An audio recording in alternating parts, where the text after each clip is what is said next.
Welcome to NKB lecture series. This is our third lecture. In the last lecture, we have described and derived Kg equation for relativistic particle. In this lecture, we develop its plane wave solution because it's a free particle. So obviously, the representative wave function will be a plane wave. So using this plane wave solution, we are able to describe and interpret the Kg equation. So there are two aspects that we will cover in this lecture. The first aspect, first half, that deals with the plane wave solution of Kg equation, whereas the later half where we will interpret the implications and the physics of the Kg equations. So I again welcome you to enjoy this lecture, lecture number 3. Welcome. So friends, we can continue. In this part, we try to learn develop a plane wave solution of Kleene-Gordon equation. If you just recall, last time we have derived this plane wave rather Kg equation for the free particle which is moving relativistically at a high speed. And we have also discussed at the end of that topic that since it's a free particle, so obviously the most plausible solution that one can seek for a free particle is the plane wave. So instead of psi, in the next step we will be writing now plane wave for psi, and then we try to find what is the solution and outcome of this. So I start writing my psi RT as a plane wave. Let us for a moment forget about the amplitude of it, because the nature of this plane wave is governed by this phase factor. So I write only the phase factor. It is to I k dot r minus omega t, correct? And then in the next step, it's a simple mathematical steps that we can substitute here, and we try to find the solution of it. So I just substitute this, and let's see what solution one can find from this. So obviously this left side I use first k dot r, and then this time factor, which is also now differentiated 2 times. So space part and time part are treated equally on equal footing. And we know that k dot r, where k is the wave vector, r the position, and since it's a dot product, so only the r component, because of the dot product, it is only the r component of wave vector k will contribute to this.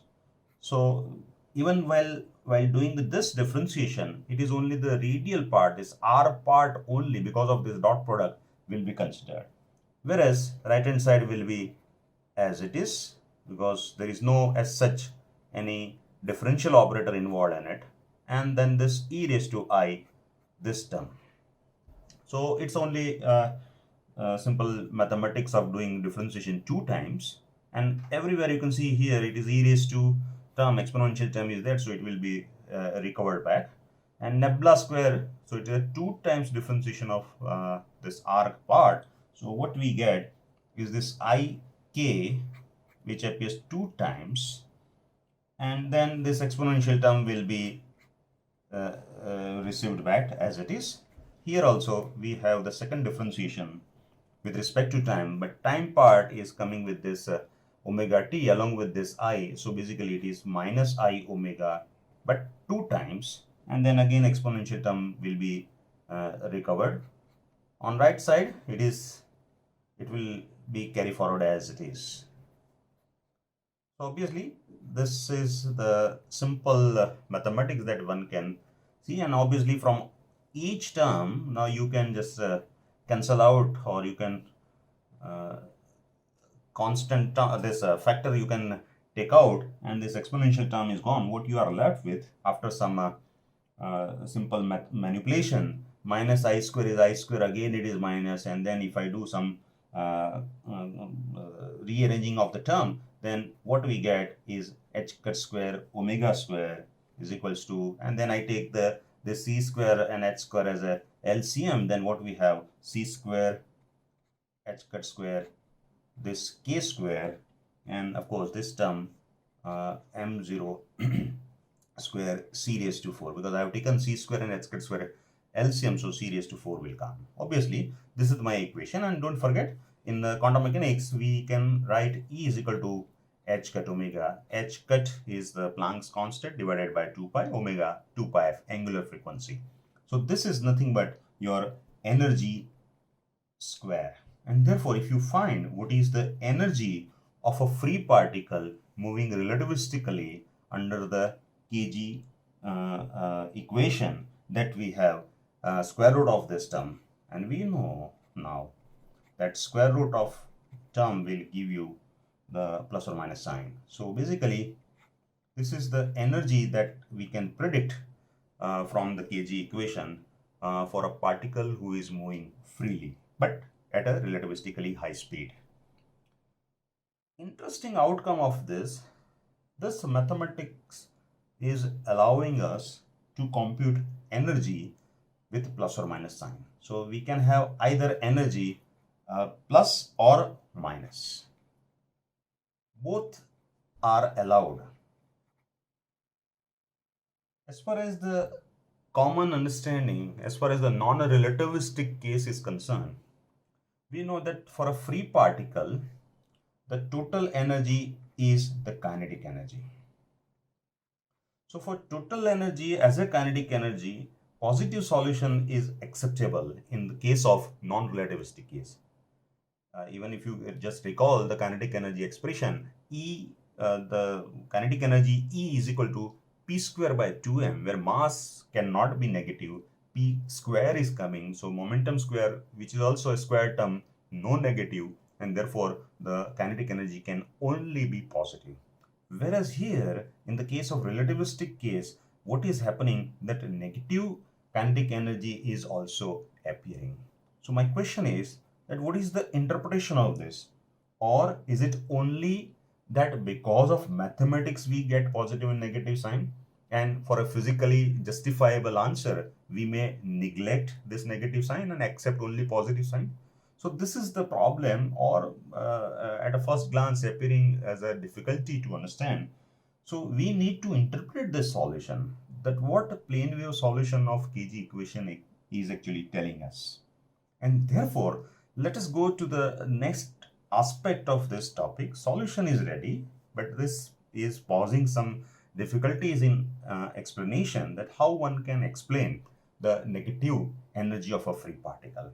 And therefore, in the next paper, we try to find what is the interpretation of this positive and negative sign, and how one can understand the this outcome as a positive and negative energy outcome of the kg equation as a consequence of the relativity. So we try to now give the interpretation of this part. Right? So I go to the next page, next slide, and try to understand what is the physical interpretation.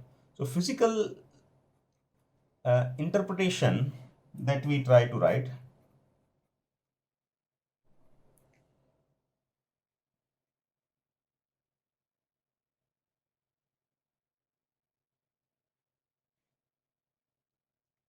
In order to give the interpretation of this positive and negative energy, we look for a certain parameter, so that we guaranteed the correct interpretation. In case of relativity, we know that it is the Lorentz invariance property is the checkpoint. So we are looking for an equation, we are looking for a mathematical framework which is under the Lorentz transformation invariant. So relativistic point of view, this Lorentz invariance property will be the deciding factor. And to understand the physical interpretation of this positive and negative solution of this equation, this part we can understand through that equation which is relativistically invariant, that is Lorentz invariant. And for that, I start writing now continuity equation in this quantum mechanics. If you just recollect in the lower standard while discussing the non-relativistic quantum mechanics, we have derived the continuity equation. So let me write that first, where P of RT represents the probability of finding particle per unit volume at a position R at time t. So basically it is the probability density, position probability density, and if we have the current,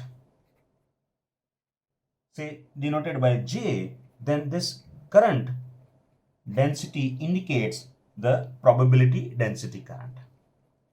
Basically, this is the conservation law. We come across this equation at many places, like in hydrodynamics, we come across this conservation law for the conservation of mass. We come across in the electrodynamics as the conservation of charge. So there the probability will be simply the charge density, and this will be your electric current density. In the case of hydrodynamics, P will serve as the probability of mass probability or the position probability.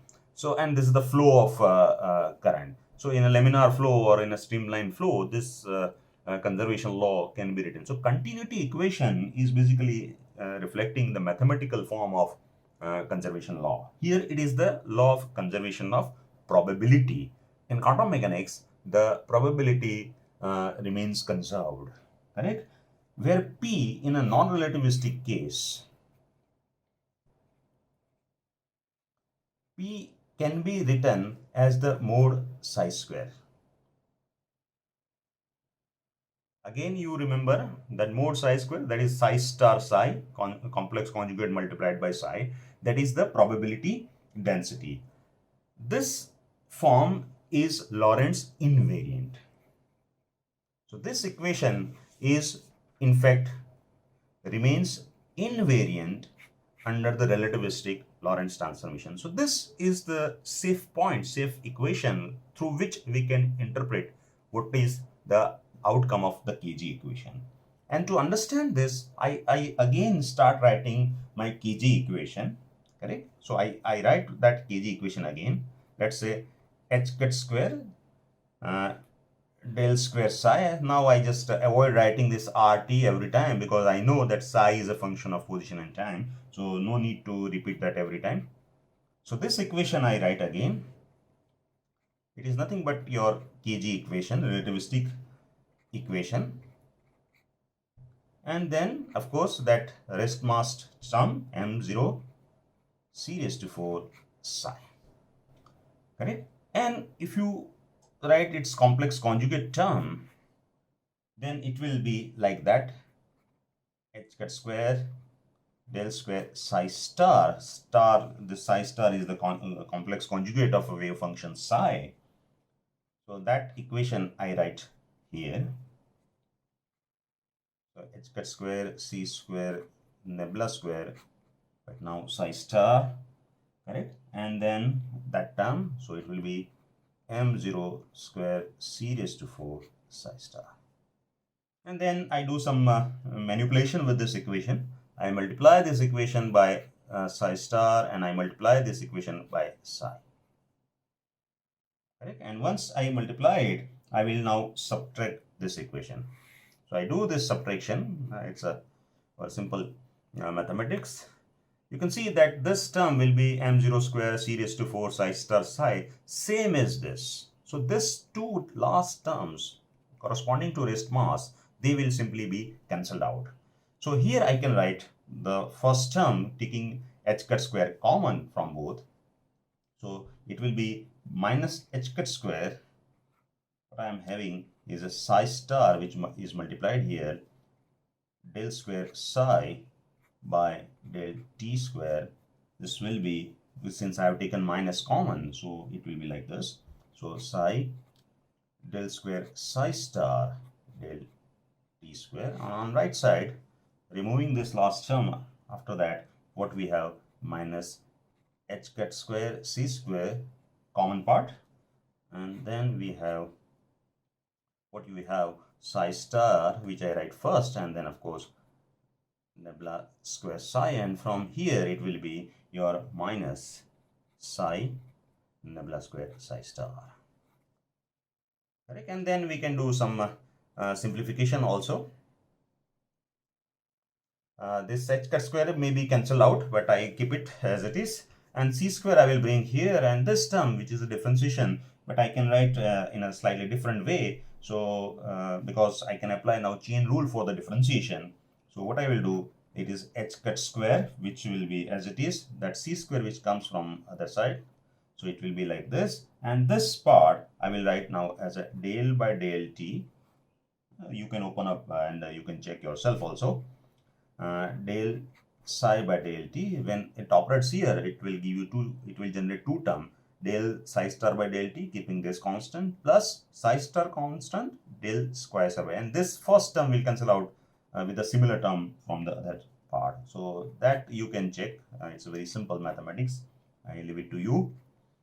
And similarly here also, nebula square, which is operating two times, can be written like this. And don't forget, I have taken c square on the side, so it will be only h cut square nebula dot, and then similarly I use the chain rule for differentiation. What I have is a psi star nebula psi minus psi nebula psi star, and then I multiply both sides by, say, I by 2m0. So I multiply both equations on both sides.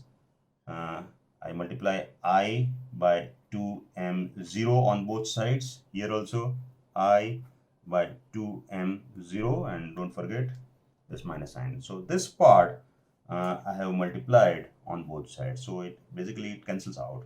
Maybe one h cut also. Yeah, that is needed. So where should I write? Somewhere here. So along with this, I 2m0 h cut, I 2m0 h cut. Now I'll get the final form. One h cut will cancel out with this because I need only one, correct? And then rest everything I can write together, keeping this del by del t outside. So what I have, because all these are constant, both side minus sign will cancel out. So what I have finally is del by del t off. Now what we have, it is this I 1 h cut 2m0 and c square. So that I write I 1 h cut upon 2m0 c square, and then this term will be as it is. So it will be psi star del psi by del t minus psi del psi star, I forget here, del psi star del t.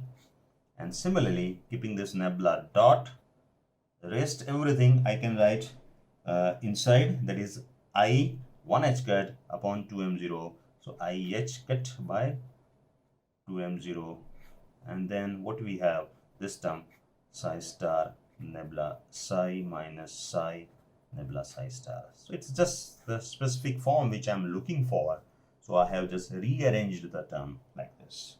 This everything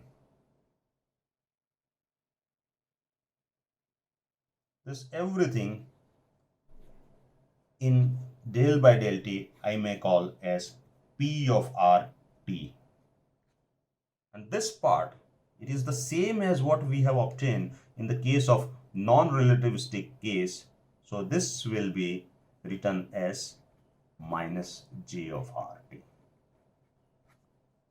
So with this substitution, this part if I call as a p, and this balloon part I call as a minus j, then you know that this is nebula dot j with minus sign, and this is del p by del t. So if I bring this term on the left hand side, then I get my relativistically equivalent to the non-relativistic equation, that is the continuity equation. So basically I have now del p by del t,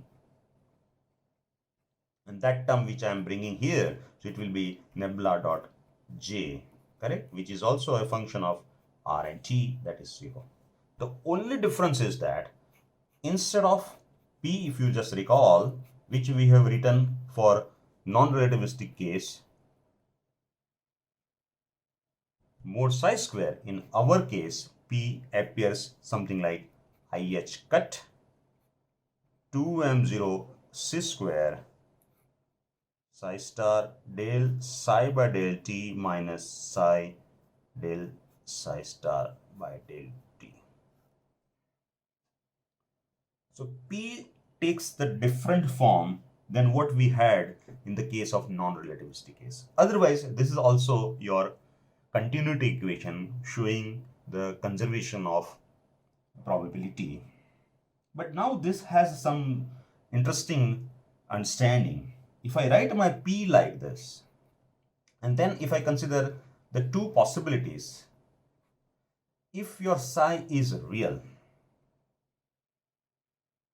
meaning psi star and psi are equal, then obviously psi star and psi, if they are equal, then this square bracket will be 0. So your probability is always 0. Second possibility, where psi is a complex, then obviously you cannot say this is 0. But using this concept that if psi is 0, I can do some calculation, some manipulation here. Okay? So I go with the expression for the P again. I substitute psi as a complex number, and then this I h cut part I keep along with this del by del t operator, and then what happens, that I try to see. So I write again here P of RT. This I h cut I will write inside. So 2m0 c square, it is psi star I h cut del psi by del t. Instead of minus, now I keep minus with this term, then what it will look like is psi, and then this minus I h cut del psi star by del t. And you know that this I h cut del by del t basically represents your energy operator. This is nothing but your energy operator. And this is its conjugate, because you are operating on this. Basically, it's a dagger of dagger, like that. And therefore, when this E operates on psi, it will give you E psi, where eigenvalue E we obtain by operating energy operator on psi. Same way here also you get the eigenvalue corresponding to energy. So same thing we can write explicitly like this. This will be your psi star E psi plus this term I can write slightly differently.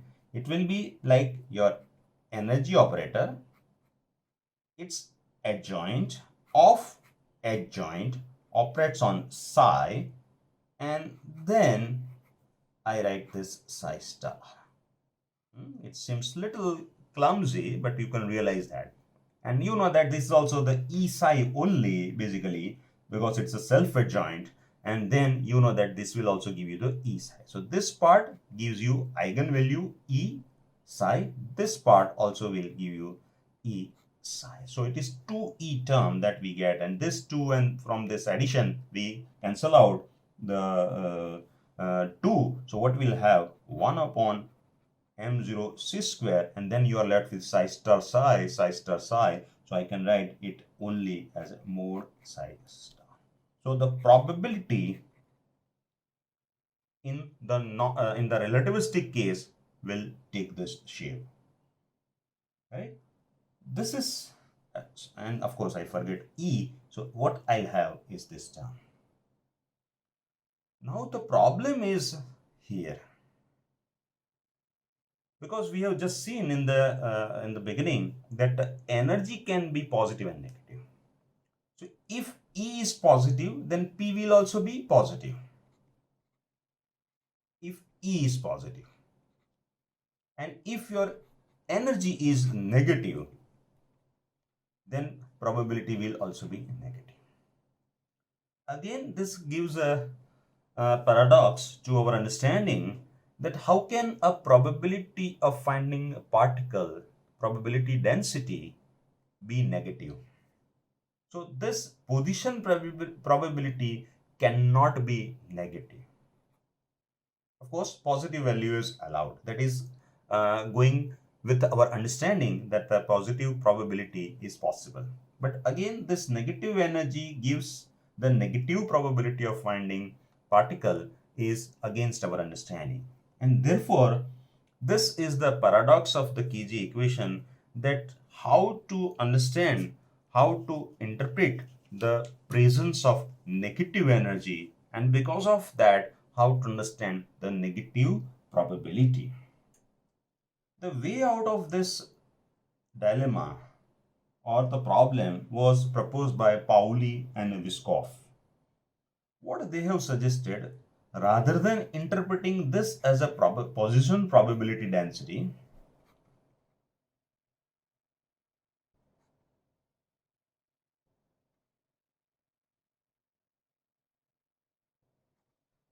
they said that if we multiply this P by charge, say charge of an electron E, then this E into PRT can be considered as the, instead of position probability, we can consider them as the electric charge density. So instead of this, if we multiplied E, the charge of a particle, with P, then this we can consider as the, not a position probability, but we can consider them as the electric charge probability. So this electrical charge density or probability density can be used to interpret the negative energy of the Kg equation. And we know that charge can be plus or minus. So if you are dealing with a case where the charges are positive, then obviously the electrical charge density will be positive. And if you are working with the negative charges, your system is made up of negative charges, then it represents the negative probability because your charge is negative. So this gives a comfort in explaining the negative and positive energies. But, and of course, correspondingly, if I multiply J2 charge, then this will be known as the electric current density.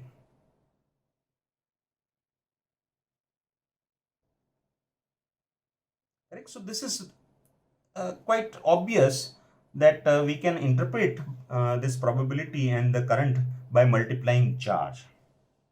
But this has given another conceptual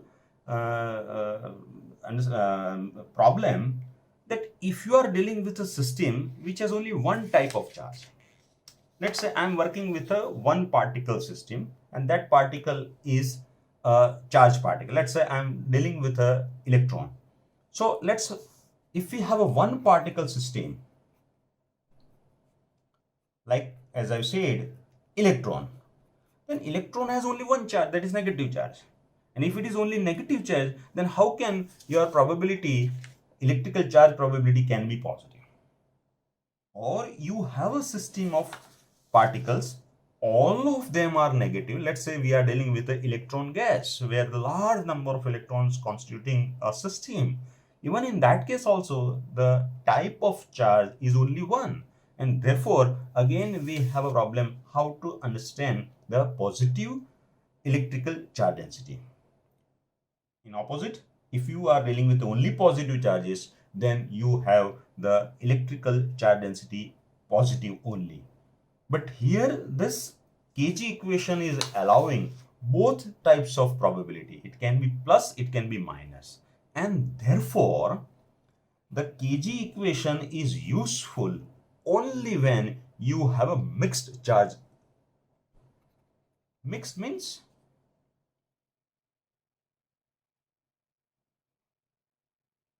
where both positive and negative charges are present.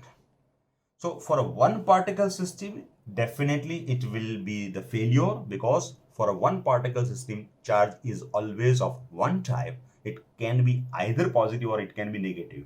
But if you have a large number of charges, some of them are positive, some of them are negative, then obviously your Kg equation will be useful.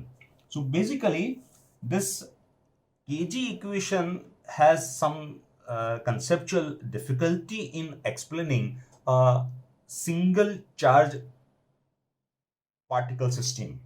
But if you have a large number of particles, then having both positive and negative charges, then the Kg equation can be useful. For example, I have a system made up of large number of particles. Some of them are the particles and some of them are their antiparticles. For example, and you know, in a nuclear physics, particles and antiparticles are always observed. But as far as their charge is concerned, with respect to charge, I am talking about antiparticles, not with respect to any other property.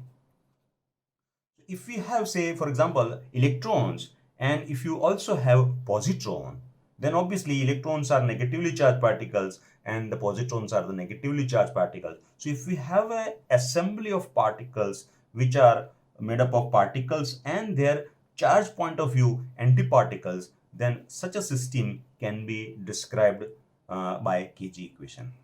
So as a corollary, as an outcome of this, I can just say that Kg equation is useful in describing many particle system. So the usefulness of Kg equation is that whenever you have the many particle system made up of the mixed charges, then Kg equation is useful. Of course, we are at this juncture, we are not in a position to say that how Kg equation can be applied to one particle system having only one type of charge. Correct? For that, the higher level of quantum mechanics, like a concept of second quantization, is useful to understand the to derive the outcome of the one particle system based on such a many particle system. So I just wind up this topic of Kg equation, that the Kg equation is useful for a many particle system. Lastly, let me make one final comment. Whenever you have a many particle system, whenever system made up of a large number of particles, then it has a large number of degrees of freedom. As the number of particle increases, the degrees of freedom, we know the degrees of freedom means it is the independent way, without violating the constraint, the different modes of motion that a system can perform. So basically, many particle system is reflected as a many degrees of freedom.